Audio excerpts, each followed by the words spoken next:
की आमच्या वेळी एवढ्या काही सुविधा नव्हत्या.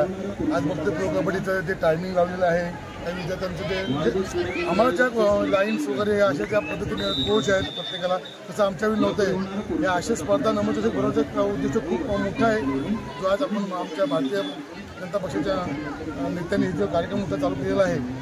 ह्याच्यामध्ये नवीन नवीन स्पोर्ट्समधून विद्यार्थ्यांना काय भरारी तुंग भरारी मिळतील, नवीन नवीन तयार होतील स्पोर्ट्सवाले.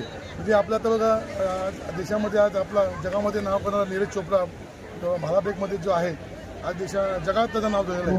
आज मी पण आम्ही सुद्धा भालाफेकमध्ये चॅम्पियन होतो रायगड डिस्ट्रिक्टसाठी. त्याच्यासाठी मी सुद्धा खेळलेलो होतो. पण आमच्या नव्हत्या आम्हाला किंवा म्हणजे आम्हाला डिस्क्वालिफाय केलं होतं. मी माझ्याला शूज नव्हते. आम्ही बीच चॅम्पियन आता समजा सर्वांना शूज मिळतात, तेव्हा मला शूज नव्हते म्हणून मला डिस्क्वालिफाय केलं होतं. का तर तुमचा शूज नाही मिळेल स्टेटला इंटरस्टेटला. आता सर्वांना सुखसोयी मिळतात. यातून आता सर्वांना बघा, आता सर्व विद्यार्थ्यांना जे स्पर्धेमध्ये भाग घेतात सहभाग पत्रक मिळतोय खूप. तेव्हा आमच्याकडे अशी पद्धत नव्हती. फक्त त्याला 1 नंबर 2 नंबर 3 नंबर अशी स्पर्धा बक्षीस मिळत होते.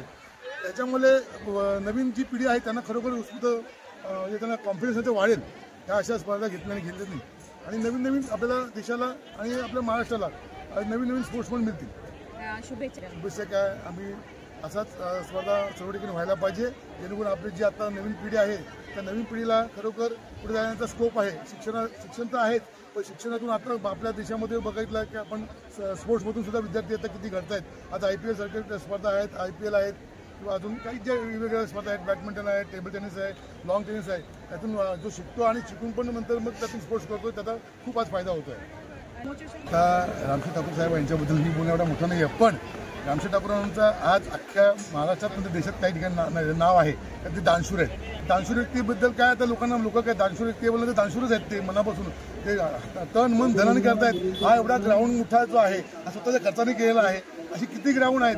रयत शिक्षण संस्थेला ज्या माणसाने 125 कोटी रुपये दान केले, काय हा त्यांची सुद्धा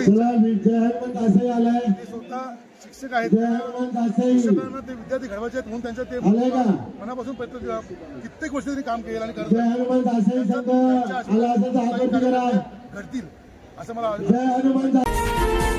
व्हिडिओ आवडल्यास लाईक करा आणि महाराष्ट्र न्यूज पॉइंटला सबस्क्राईब करून बेल आयकॉनला क्लिक करायला